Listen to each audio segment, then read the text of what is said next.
दोस्तों, फीटर निम्मी MCQ series में आपका स्वागत है। सीरीज़ का ये 17वां वीडियो है। यदि आपने 16 वीडियो को नहीं देखा है तो प्लेलिस्ट बन चुका है, आप जाके वहाँ देख सकते हैं। और चैनल पर पहली बार आए होंगे तो सब्सक्राइब कर दीजिएगा और हमारा फीटर निम्मी सीरीज़ से जुड़े रहें। और ये फीटर निम्मी एमसीक्यू जैसे ही ख़त्म होगा हम इसरो का प्रीवियस से स्टार्ट करेंगे। हमने फर्स्ट सेमेस्टर में 13 वीडियो में 261 नंबर 261 क्वेश्चन को डिस्कस कर चुके हैं, जो फर्स्ट सेमेस्टर का क्लियर हो चुका है। हम 14 नंबर वीडियो से सेकेंड सेमेस्टर का स्टार्ट किए हैं। तो 20-20 क्वेश्चन पर वीडियो रहता है, तो हमारा 60 क्वेश्चन हो चुका है। आज से हम 61 नंबर स्टार्ट करेंगे।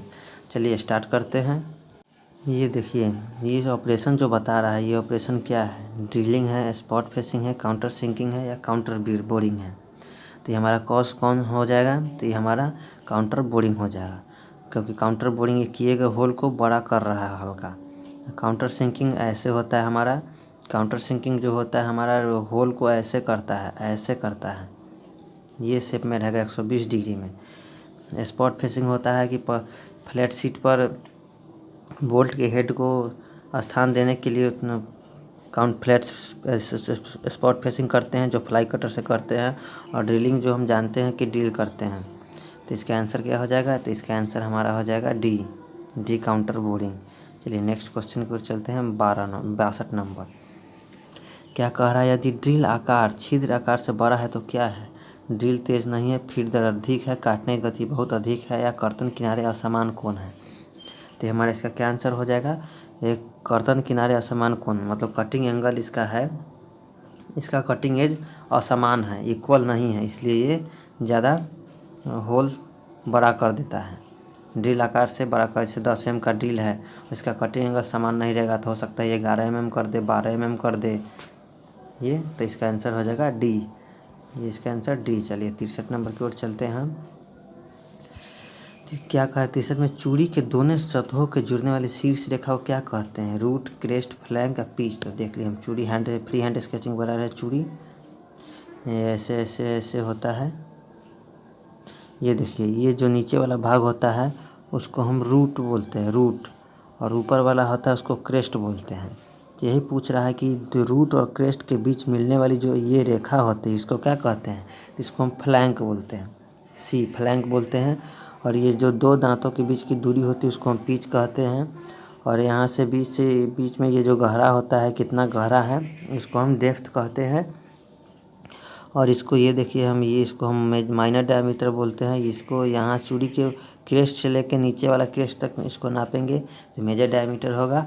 इसके दोनों चूड़ी के बीच के सेंटर से, इसके सेंटर से लाइन लेंगे तो हमारा पिच सर्कल डायमीटर होगा। चलिए, तो ये हमारा ऑप्शन नंबर हो जाएगा सी। चूड़ी के दोनों सतहों को जुड़ने वाले शीर्ष को कहते हैं फ्लैंक। चलिए नेक्स्ट क्वेश्चन की ओर चलते हैं। ग्राइंडिंग व्हील में भी क्या दर्शाता है? बॉन्ड, ग्रेड, एब्रेसिव या ग्रेन साइज? तो भी हमारा क्या दर्शाता है? भी हमारा विट्रीफाइड बॉन्ड दर्शाता है। भी हमारा विट्रीफाइड बॉन्ड दर्शाता है। तो हम इसके सभी चीज़ों को हम बता रहे हैं आपको। तो हम इसके आपके सभी को बता रहे हैं कि ये 32 क्या है। तो 32 हमारा दिया गया है। ये हमारा 32 क्या है? तो ये हमारा 32 दिया कंपनी द्वारा एब्रेसिव नंबर को इंगित करता है। ये हमारा ए, और इसके बाद ए हो जाएगा। ये हमारा एल्यूमिनियम ऑक्साइड है जो एब्रेसिव के प्रकार को इंगित करता है। और ये 46 हमारा ग्रेन साइज है जो मीडियम है। और एच जो हमारा क्या है? एच जो हमारा है ग्रेड इंगित करता है। एच हमारा ग्रेड इंगित करता है। और जो 8 दर्शाता है वो 8 हमारा क्या दर्शाता है? 8 हमारा स्ट्रक्चर दर्शाता है। और भी हमारा बॉन्ड दर्शाता है, जो विट्रीफाइड बॉन्ड है वो टाइप हो गया। चलिए इसके सभी पार्ट को हम बता दिए कि इसमें क्या क्या कौन सा है। तो भी क्या दर्शाता है? तो भी एब्रेसिव दर्शाता है, भी बॉन्ड दर्शाता है, विट्रीफाइड बॉन्ड। चलिए नेक्स्ट की ओर चलते हैं हम। इसका ऑप्शन नंबर ए हो जाएगा। 65 नंबर की ओर चलते हैं कि डाई स्टील की ग्राइंडिंग के लिए किस प्रकार के एब्रेसिव पहिया का प्रयोग किया जाता है? सिलिकॉन कार्बाइड या ग्रीन सिलिकॉन कार्बाइड या वाइट एल्युमिनियम ऑक्साइड या ब्राउन एल्युमिनियम ऑक्साइड? तो डाई स्टील की ग्राइंडिंग के लिए हम वाइट एल्युमिनियम ऑक्साइड का प्रयोग करते हैं, option number C. Die steel की ग्राइंडिंग के लिए हम वाइट एल्युमिनियम ऑक्साइड का प्रयोग करते हैं। चलिए नेक्स्ट क्वेश्चन की ओर चलते हैं। कौन सा शब्द व्यक्तिगत अपघर्षक ग्रेन्स के बीच मौजूद बॉन्ड की मात्रा को इंगित करता है? मतलब कि अब जब हमारा ग्राइंडिंग व्हील जो हमारा ये हो गया, ये हमारा ग्राइंडिंग व्हील हो गया, इसमें कौन सा शब्द व्यक्तिगत अपघर्षक ग्रेन के बीच मौजूद बॉन्ड की मात्रा, इसमें दो ग्रेन के बीच बॉन्ड की मात्रा है, कौन दर्शाएगा?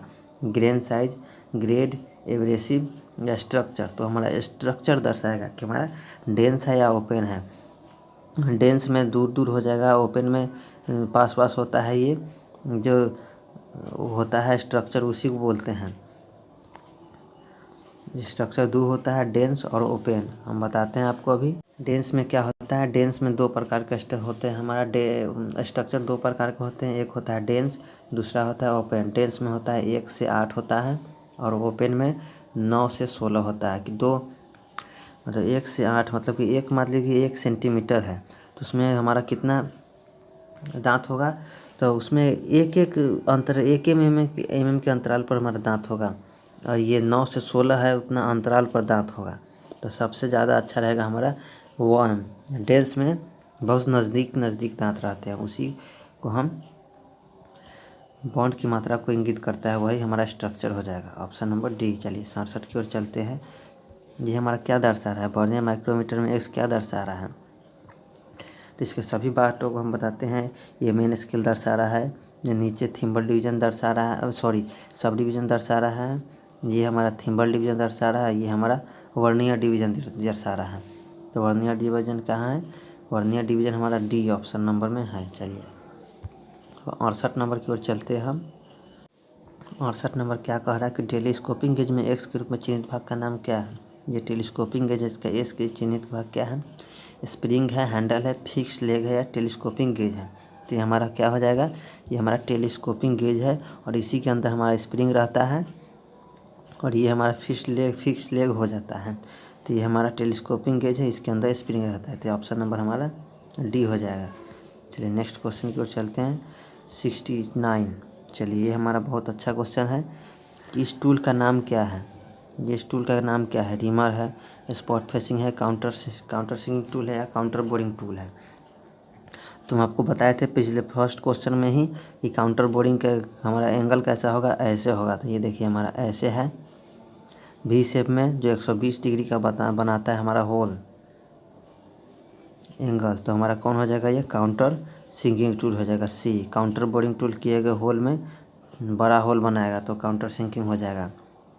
और स्पॉट फेसिंग जानते हैं कि चपटा फ्लैट शीट प्रदान करता है, जो हम स्पॉट फेसिंग करते हैं फ्लाई कटर से। और रीमर जानते हैं कि शुद्ध को किए गए होल को परिशुद्धता बनाने के लिए करता है। इसका आंसर हो जाएगा ऑप्शन नंबर सी। चलिए नेक्स्ट क्वेश्चन को चलते हैं। 70 नंबर। ये देखिए क्या कह रहा है 70 नंबर हमारा। 70 नंबर हमारा क्या कह रहा है कि ड्रिल बिट में एक्स के रूप में चिन्हित भाग का नाम क्या है? ये हमारा एक्स के रूप में चिन्हित भाग का नाम क्या है?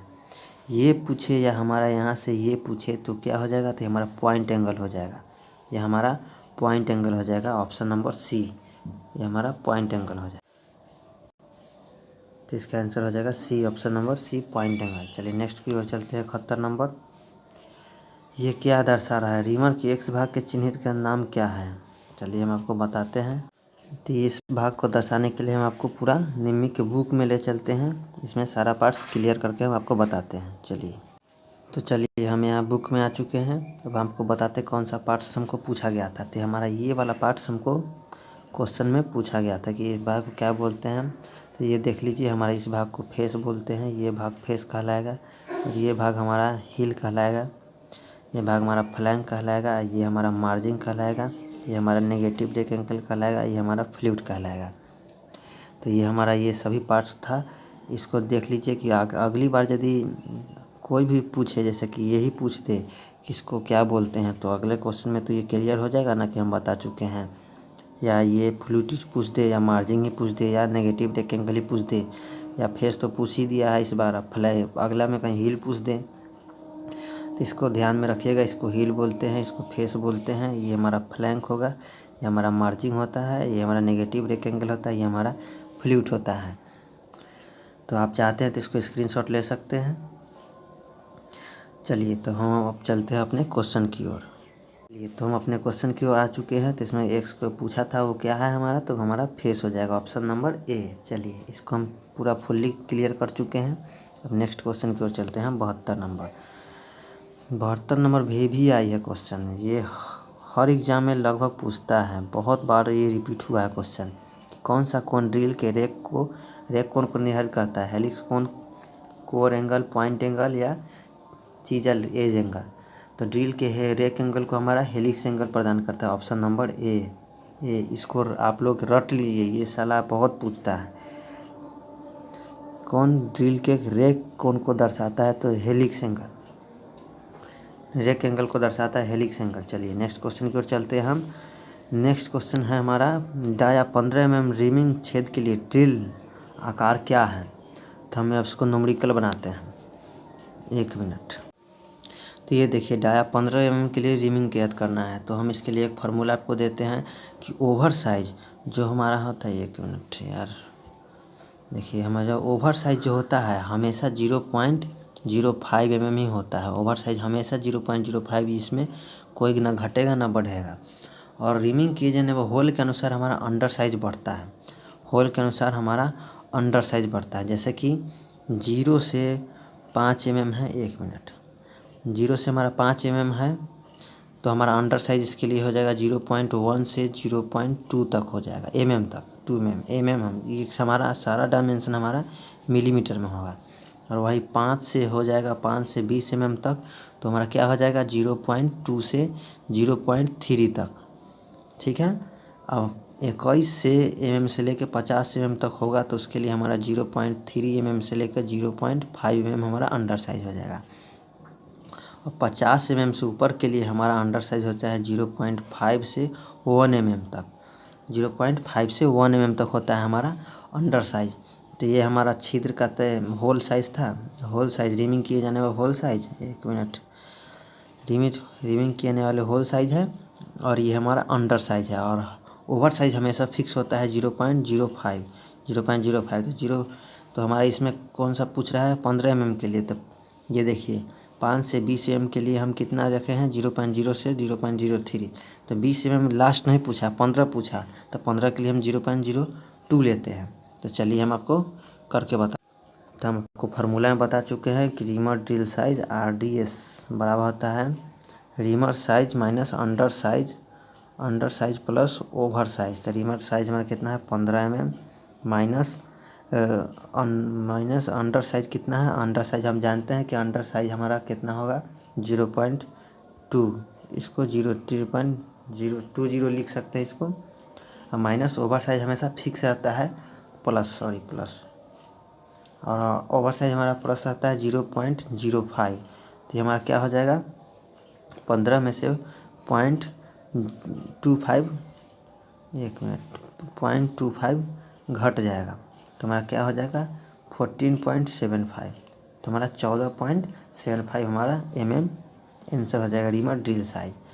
14 ये हमारा ए में ही मिल जाता है। तो हम इसके सारे बता चुके हैं कि 5 से 0 से 5 mm तक के लिए अंडर साइज कितना होगा, 5 से 20 के लिए अंडर साइज कितना होगा, 21 से 50 के लिए अंडर साइज कितना होगा, 50 से ऊपर के लिए अंडर साइज कितना होगा। और ओवर साइज हमेशा इसका फिक्स होता है 0.05 mm, हमेशा ये फिक्स रहेगा, इसमें ना घटेगा ना बढ़ेगा। चलिए नेक्स्ट क्वेश्चन की ओर चलते हैं हम, 74 नंबर की ओर। हमारा क्या कह रहा है कि देखिए ड्रिलिंग ऑपरेशन में किए गए छेद क्यों ओवर साइज होते हैं? ड्रिल के धार तेज नहीं होते हैं, या लिप असमान लिप लंबाई या फीड दर बहुत अधिक होते हैं, या शीतलन अपर्याप्त नहीं है, मतलब कूलेंट अच्छा से नहीं दिया जा रहा है। तो ड्रिल में किए गए छेद क्यों ओवर साइज होते हैं? तो असमान लिप के कारण होता है। उसके लिप असमान नहीं रहेगा तो ड्रिल से ओवर साइज बना देगा होल को। जैसे 10 mm का होल है तो लिप असमान नहीं रहेगा तो 12 mm का ही बना सकता है, 11 mm का बना सकता है, 11.5 mm का ही बना सकता है। तो ऑप्शन नंबर इसका 20 होगा। चलिए नेक्स्ट क्वेश्चन की ओर चलते हैं, 75 नंबर। ड्रिल किए गए छिद्र पर फ्लैट शीट बनाने वाले ऑपरेशन का क्या नाम है? बहुत अच्छा क्वेश्चन है, हम इसको पिछले बार बताते आ रहे हैं, एक बार नहीं 2-3 बार हम बता चुके हैं। ऑप्शन 22, तो इसका आंसर क्या होगा, ड्रिलिंग होगा, स्पॉट फेसिंग है, काउंटर बोरिंग होगा, काउंटर सिंकिंग होगा। तो ड्रिल किए गए छिद्र पर फ्लैट सीट बनाने वाला ऑपरेशन हमारा हो जाएगा स्पॉट फेसिंग। स्पॉट फेसिंग हो जाएगा, इसको हम कई एक बार बताए हैं। और स्पॉट फेसिंग हमारा क्या किस टूल से किया जाता है, तो हमारा फ्लाई कटर से किया जाता है स्पॉट फेसिंग। जो ये बोल्ट से जैसे फ्लैट सीट में इस पर उभरा हुआ कुछ भाग रहेगा, इस पर बोल्ट बैठाना है, तो इसको फ्लाई कटर से हम करते हैं स्पॉट फेसिंग। चलिए, तो इसका आंसर हो जाएगा हमारा बी। चलिए 76 नंबर की ओर चलते हैं हम कि ड्रिल में फ्लूइड्स का क्या उद्देश्य है। हमारा ड्रिल में फ्लूइड्स का क्या उद्देश्य है, चिप्स को बाहर निकालने के लिए, वजन कम करने के लिए, लागत कम करने के लिए, गति बढ़ाने के लिए। ड्रिल में हम फिर फ्लूइड्स क्यों देते हैं, तो चिप्स को बाहर निकाल लेने के लिए। और हमारा जो होता है क्या बोलते हैं, कूलेंट, हमारा कूलेंट जो होता है, जो वही चिप्स के माध्यम से पॉइंट तक पहुंचने के लिए, जो हमारा जॉब को और टूल को ठंडा रखता है और चिप्स को भी निकालता है। तो ऑप्शन नंबर इसका ए हो जाएगा। चलिए नेक्स्ट क्वेश्चन को चलते हैं कि थ्रेडेड, एक मिनट, ये देखिए क्या कह रहा है कि थ्रेडेड होने वाले छेद पर उपयोग किए जाने वाले काउंटर सिंकिंग टूल का क्या कोण होता है। थ्रेडेड होने वाले छेद पर प्रयोग काउंटर सिंकिंग टूल का कोण क्या होता है। तो हम इसको बहुत बार वही बता चुके हैं कि 75 डिग्री होता है, 80 डिग्री होता है, 90 डिग्री होता है, 120 डिग्री होता है। तो थ्रेडेड होने वाले छेद पर उपयोग काउंटर सिंकिंग का कोण होता है हमारा 120 डिग्री। 120 डिग्री हम इसको सभी ऑप्शन को बताते हैं। ये 75 डिग्री किसका होगा, तो 75 डिग्री काउंटर सिंकिंग का होगा, 75 डिग्री काउंटर सिंकिंग का होगा। 80 डिग्री होगा किसका, तो सेल्फ टैपिंग स्क्रू का हो जाएगा, सेल्फ टैपिंग स्क्रू का हो जाएगा। और 90 डिग्री हो जाएगा काउंटर सिंकिंग हेड स्क्रू के लिए, 90 डिग्री हो जाएगा काउंटर सिंकिंग हेड स्क्रू के लिए। और 120 डिग्री हो गया चेम्फरिंग, वही चेम्फरिंग या थ्रेडिंग होने वाले काउंटर सिंकिंग का कोण के लिए 120 डिग्री हो जाएगा हमारा। तो इसके चारों ऑप्शन को हम बता चुके हैं और इसको पिछले बार भी बताते हैं हम, जैसे आते हैं तो जैसे पिछले क्वेश्चन में भी हम ऐसे आया था, तो हम सभी ऑप्शन को बता दिए थे। चलिए नेक्स्ट क्वेश्चन की ओर चलते हैं कि बाहरी चूड़ी का ब्लैंक साइज ज्ञात करने का क्या सूत्र है।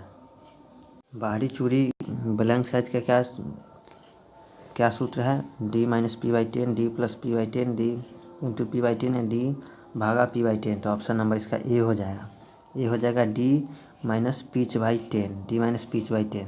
जैसे कि कोई हमारा M2, जैसे कि हम फॉर एग्जांपल से वो दर्शा रहे हैं, एक एग्जांपल से कि 12 गुने 1.5 के लिए हमारा ब्लैंक साइज ज्ञात करना है, ब्लैंक साइज ज्ञात करना है। तो इसका क्या फार्मूला हो जाएगा, D बराबर D-P/10। तो डेप्थ D हमारा डायमीटर कितना होगा, 12 माइनस पिच है 1.5/10। तो पॉइंट एक हटाएंगे तो यहाँ 0 हो जाएगा, 5 से काट जाएंगे 3 बार में, 5 से काटेंगे 20 बार में, तो हमारा क्या हो जाएगा, तो हमारा होगा 12 माइनस 15 हो जाएगा। इसको भाग करेंगे हम तो 15 आ जाएगा। तो इसको क्लियर करेंगे तो 11.85 आएगा हमारा आंसर। तो हमारा ऑप्शन नंबर इसका ए हो जाएगा। चलिए नेक्स्ट क्वेश्चन की ओर चलते हैं। 79 कर, इस डाई का नाम बताना है, इस डाई का नाम बताना है, ये कौन सा डाई है। हाफ स्प्लिट डाई है, हाफ डाई है, सॉलिड डाई है, एडजस्टेबल प्लेट डाई है। तो ये हमारा कौन हो जाएगा, ये हमारा हाफ डाई हो जाएगा, ऑप्शन नंबर बी। इसको याद रखिए, इसको बहुत पूछता है ये फिगर वाला क्वेश्चन, ये हमारा हाफ डाई होगा। चलिए नेक्स्ट क्वेश्चन की ओर चलते हैं हम। किस प्रकार की चूड़ी के रूट और क्रेस्ट अर्धवृत्ताकार होते हैं, एकमी थ्रेड, स्क्वायर थ्रेड, नक्कल थ्रेड या ट्रेपेजोइडल थ्रेड। तो हमारा कौन सा आंसर हो जाएगा, तो हमारा नक्कल थ्रेड, जो हमारा 0 डिग्री हो जाएगा। रेलवे वैगन या कपलिंग पर या शीशे के बोतल पर हम इसका यूज करते हैं, जिसका एंगल 0 डिग्री होता है। और इसका ये देखिए, ये थ्रेड जो होता है हमेशा रूट और क्रेस्ट गोलाकार होता है, अर्धवृत्ताकार होता है, अर्धवृत्ताकार होता है। तो ये हमारा हो जाएगा नक्कल थ्रेड। तो हम आज 20 क्वेश्चन को डिस्कस कर चुके हैं। अगले क्वेश्चन से हम फिर 81 नंबर से स्टार्ट करेंगे और फिर उसमें 20 क्वेश्चन को डिस्कस करेंगे, जो हमारा 100 तक हो जाएगा। तो वीडियो अच्छा लगा हो तो लाइक करें, शेयर करें, और चैनल पर पहली बार हैं तो सब्सक्राइब करें। और वीडियो कैसा लगा है फीडबैक ज़रूर दें। और अगले में ये 17वां वीडियो है हमारा। यदि आपने पिछले 16 वीडियो को नहीं देखा है तो प्लेलिस्ट बन चुका है, आप जाके उसमें देख सकते हैं। चलिए वीडियो लास्ट तक देखने के लिए आपका धन्यवाद।